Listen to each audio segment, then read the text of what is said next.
we're going to bring out someone who is on the front lines of that, Georgia's Attorney General Chris Carr. Chris, come on out. Chris, thanks so much for being here. Absolutely. Wonderful to be here. And yes, I heard we are standing between them and the bar. Dangerous place to be. Chris is going to jump off stage and run right after this. Dangerous place. Bear with us. Right. Well, Chris, let's get right into it. I only have for a few minutes, but I want to just break this down, right? You are the State Attorney General for the wonderful state of Georgia. I'm from North Carolina, but for tonight, I will tell you Georgia is wonderful. And you know what? I can't even joke that it's better than North Carolina. I was about to, and I can't do it. Go Dogs, but go it's Dogs. Up there. Go Heels. Okay, we've got that over with, thank God. So maybe walk us through, I know this, that the global scam ecosystem, it goes beyond the United States. This is something that even the FBI, DOJ struggle to wrangle their case files around. What role do you play as one state attorney general in this, huge puzzle? Well, first, let me thank Axios for doing this, because I'm going to tell you, I think this is the issue for state attorneys general going forward.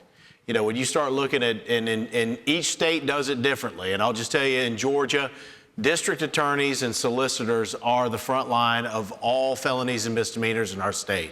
So we have to be given authority in Georgia as a state attorney general. So over the last 6 or 7 years, we picked up domestic terrorism, then we got human trafficking, gangs, and now organized retail theft. And we're proud in Georgia, we're the top state in the nation to do business. And I've always said I was former commissioner of economic development. But if we're going to stay the top state in the nation to do business, when you see the scams that are occurring and you see this organized retail theft that is occurring, and it's impacting our retailers to the tune of about $3 billion a year. This is an issue for states to get involved in. And I have talked with other attorneys general. Obviously, we've got other AGs that are involved in doing this, but you have to be able to have good partnerships with them, but also the federal government and local law enforcement as well. The problem for DAs, though, is they're responsible for so much violent crime. Right. And ORC is part financial, part violent crime. The cases are a little more complicated. They take a little longer. We're used to doing some of the financial crimes. I think this is key.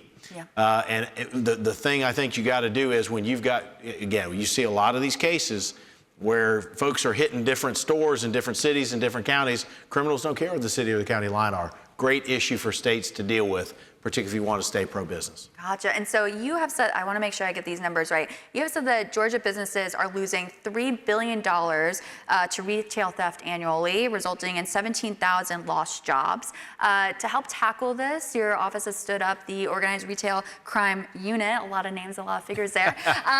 Walk us through, you've painted a really good picture of what you're looking at big picture wise, but maybe let's zoom in and chat through what this unit helps you accomplish that you guys couldn't accomplish before. I don't know if it's convening power, I don't know if it's finances, I don't know if it's hiring or what you're able to do with this unit that wasn't possible. Yeah, a couple of things. We've got great partners in Georgia. We've got the Home Depot, we've got UPS, racetrack, companies that we've had to work with. In fact, this issue came up because of our partnership. So number one, it gives retailers one place to go.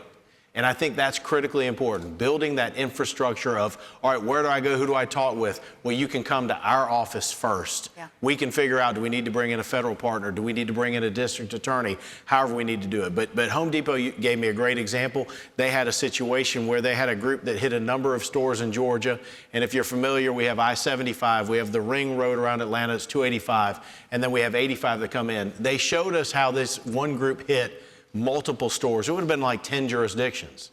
Well, if you'd have gotten 10 DAs to try to talk on that case, it would have just been kind of clunky. Yeah. But to have the state come in, and we didn't take anything from the DAs, we have concurrent jurisdiction, meaning we can handle it too. Okay. And when you see these multiple jurisdictions, like I said before, this just makes a ton of sense. So we've got now the expertise, we've got the time, we've got the resources that we can dig into the financial side. But again, it is also a violent crime situation.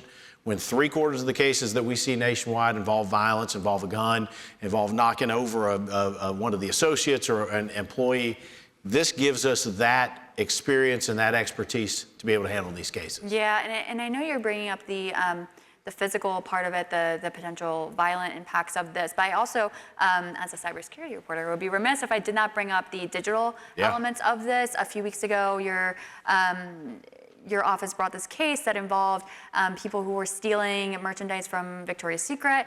A lot of that was through eBay, and I realized that as a digital platform, global platform, and that's just one example of where we're kind of seeing this confluence of physical and cyber theft happening. How is the evolving digital landscape really changing how you guys do your job, and who you need to work with, who you need to hire, who maybe understands all the digital forensics, things like that? It's changed dramatically. Yeah. It used to be if you had a group that would do this, and also the other thing is education. Getting people to understand this is not simple shoplifting.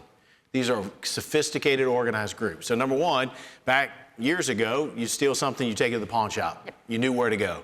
Now it's all online marketplaces. So you have to have the retailer, you have to have law enforcement, and you have to have the tech companies, whether it's the online marketplace or also oftentimes the fintech companies.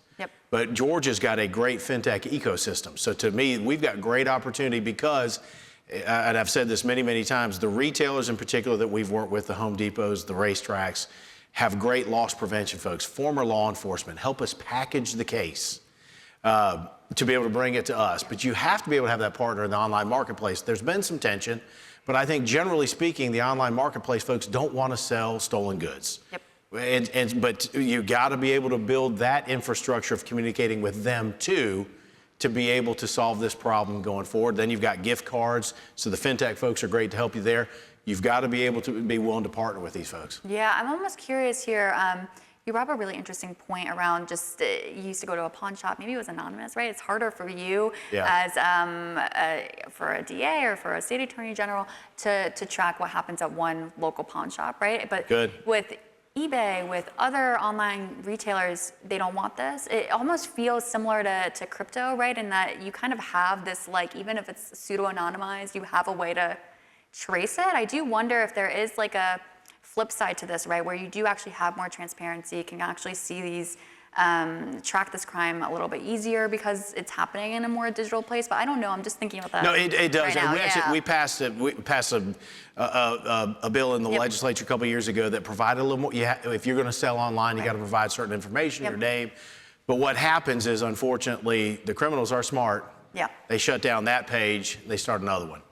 So I do feel our tech companies are trying, but it's like with the pawn shop. If you have somebody you can go to at Meta, or you've got at any of the online, eBay, whatever it may be, if you got a similar infrastructure there that's willing to work together, and the institutional knowledge, and you've got those relationships, it makes it better. So I would just encourage our tech companies and our law enforcement folks, try to keep working together. Because again, it does nobody any good to be selling stolen goods. And the consumer at the end of the day doesn't know what they're getting. Yeah, totally. And we're actually already in, I was going to say we're heading into the holiday shopping season. We are deep in it, unfortunately, for all of us, unless you love shopping. Get gift cards, just like Laura said, gift cards. Well, but I'm curious, whether it's in stores or online, which holiday shopping scams, fraud, et cetera, are you kind of most concerned about during this season this year? Because more shopping is done online, obviously there's that. And I heard Paul talking about be careful when you're clicking on any links and that type of thing. So yes, we worry about scams that are being run because more stuff's going on online. We worry about gift card scams. They are, again, safe. We want people to use them, but you got to be aware. Don't make sure that the pin's not, public, and all the other things you got to do there. But the other thing too is, I'll just say this: there are other scams because it's the holidays. People are busy. People are lonely. People aren't maybe paying as much attention. So you can get that text, you get that phone call, you get that email. And next thing you know, your life savings is gone. So I always tell everybody, you're in control of your transaction, particularly here at the holidays. There's a lot of stuff flying around. Be aware, be in control. Don't let somebody turn the holidays, on its head for you. Totally. And I know you have a lot of deep relationships with Georgia businesses, just especially given your role as a commissioner for the economic development. or previous role, and you are not holding that currently. But I'm curious, how your partnerships with retailers have changed, right? Kind of how that information sharing is going. Do you find that, I mean, you've mentioned Home Depot a bunch. It sounds like they are a strong partner for you guys. Fantastic. Amazing. They'll love to hear that.